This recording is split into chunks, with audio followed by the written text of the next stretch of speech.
encontramos en las minas de Timna. Estamos al norte del Golfo de Aqaba, al sur del Wadi Arawa, en un sector que en la actualidad pertenece a Israel. Timna se considera que puede corresponder a las minas de Ática, unas minas que conocemos por el papiro Harris I de época de Ramsés III, un lugar que sirvió para producir y ofrecer a los egipcios grandes cantidades de cobre en un momento en el que seguía obviamente el trabajo en Serabit el Hadim al oeste de la península del Sinaí. Justo detrás de mí podemos ver los restos de uno de los poblamientos egipcios que existió en este lugar. Y a nuestro alrededor también quedan otros restos de gran interés, como pequeños santuarios, lugares de fundición del metal en pequeños hornos, donde con la tecnología de esta época ya se utilizaban fuelles que permitían una rápida fundición. Tengamos en cuenta que para la elaboración del cobre también aquí se utilizaban otros materiales. Por supuesto, hacía falta el carbón, hacía falta gran cantidad de hierro y ese elemento esencial que eran los bloques de piedra machacados que contenían pequeños restos de cobre que, una vez fundidos, serían llevados a moldes para crear lingotes que a su vez podrían ser enviados a Egipto. Seguimos en Timna, estamos en la zona donde los egipcios explotaban el cobre. En este sector vamos a encontrar varias minas constituidas por túneles de gran profundidad. Pero ¿cómo los egipcios sabían que aquí había cobre? Es cierto que con anterioridad a su presencia, en la dinastía 19 y 20, que es cuando se activa todo el proceso de extracción por parte de los egipcios, el lugar ya había sido empleado en fechas tan antiguas como el Calcolítico para obtener este preciado metal. Pero el explorador egipcio que buscaba en las montañas recónditas, en lugares inhóspitos, cobre u otros metales, lo hacía guiándose por una serie de elementos que le daban pistas sobre la existencia del metal que buscaba. Aquí, por ejemplo, sobre la roca arenisca podemos ver una serie de manchas de tonalidad verdosa que, derramando un poco de agua, vamos a ver con mayor claridad. Esto es óxido de cobre, por lo tanto, señala la posibilidad de que en el lugar se puedan encontrar vetas ricas en este metal. A partir de ahí, los mineros egipcios continuaban mediante galerías y pozos la excavación siguiendo las vetas de cobre, y si había suficiente cantidad y valía la pena, pues organizaban todo ese operativo logístico costoso, pero que hacía que el cobre pudiera llegar a Egipto para, mediante aleaciones, hacer bronce o cualquier tipo de material. Estamos dentro de una de las minas de Timna. Esta tiene una particularidad, y es que en ella, por el trazado de los instrumentos utilizados, por la impronta que dejaron ellos al dar golpes a la pared para extraer el cobre, por esa impronta podemos saber en qué época se extrajo el cobre, en concreto en estas galerías. Aquí, por ejemplo, por detrás de mí, podemos ver cómo se ha trabajado con picos de bronce, cinceles que han ido golpeando paulatinamente para sacar el cobre, con lo cual la huella que deja sobre la roca se caracteriza por líneas largas que van mostrándonos también de qué manera fueron orientando los golpes contra la roca.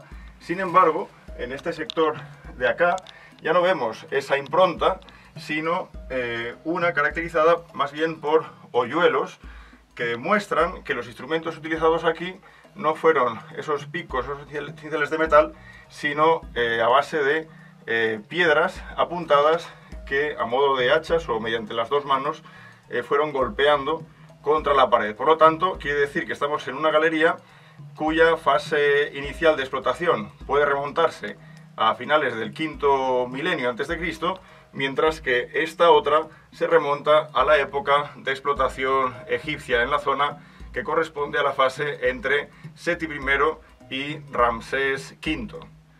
Fijaros en qué condiciones más complicadas trabajaban estos mineros. Estoy en una de las galerías donde la veta de cobre se desarrolla de manera horizontal, por lo tanto la galería también toma esa orientación.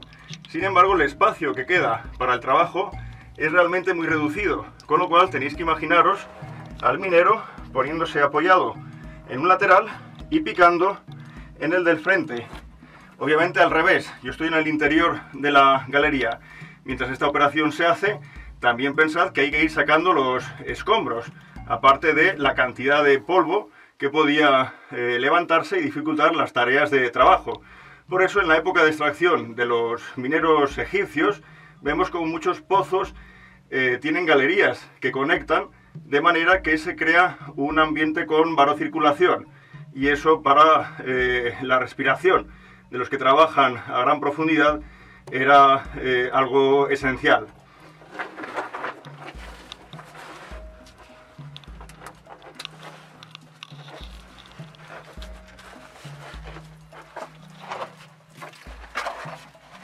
Nos encontramos en uno de los sitios más importantes del yacimiento minero de Timna.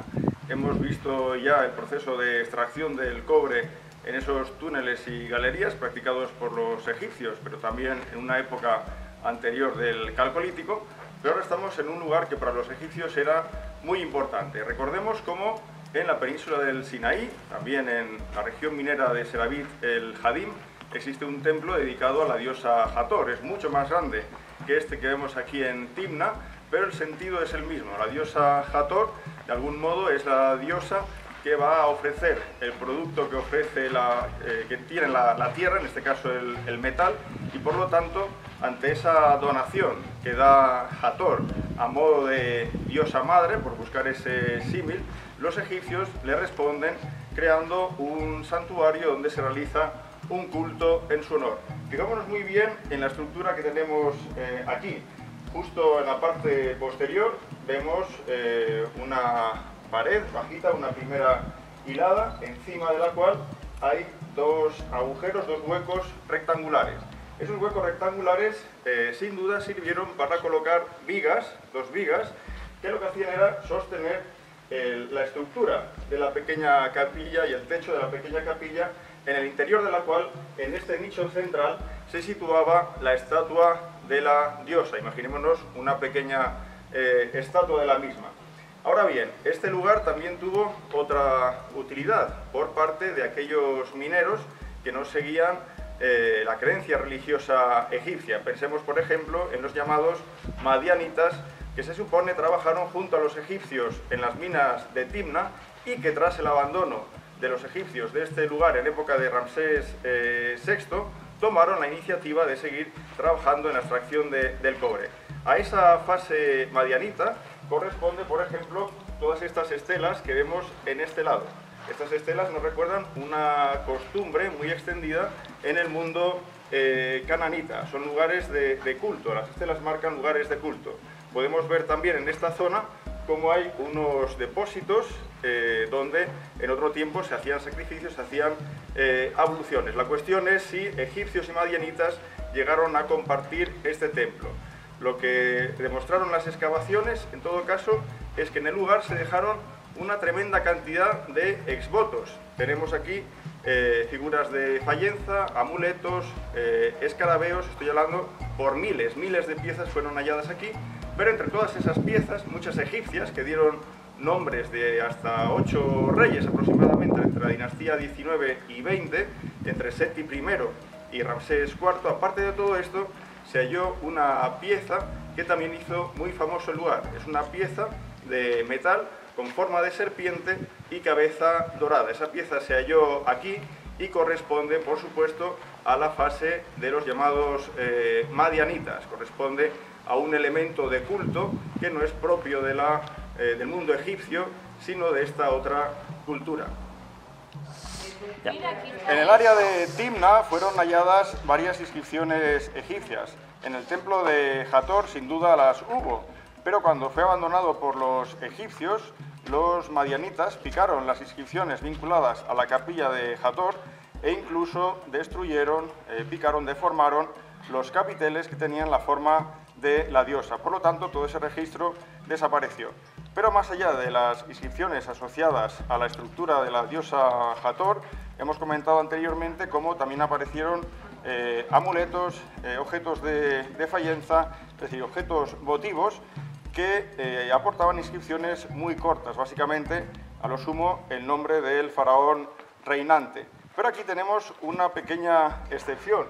Justo en esta pared, en una posición bastante alta, en 1972 se descubrió un grafiti que pertenece a la época de Ramsés III. De hecho, el propio monarca aparece junto o enfrente a la diosa Hathor, vinculado a sus dos cartuchos que lo reconocen como ese Ramsés III que emplea el epíteto de Hekayuno. Pero la inscripción está realizada por un oficial suyo, un oficial que vino a esta región minera, llamado Ramsés Enper-Ra. Es un oficial del que prácticamente no sabemos nada, pero de algún modo dejó este importante legado para nosotros, recuerdo de la presencia egipcia en Timna.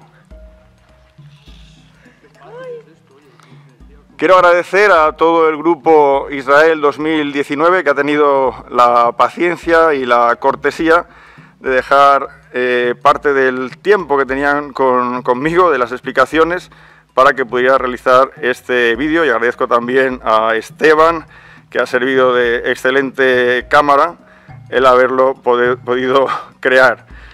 Y aquí tenemos al estupendo grupo junto al templo de Hathor.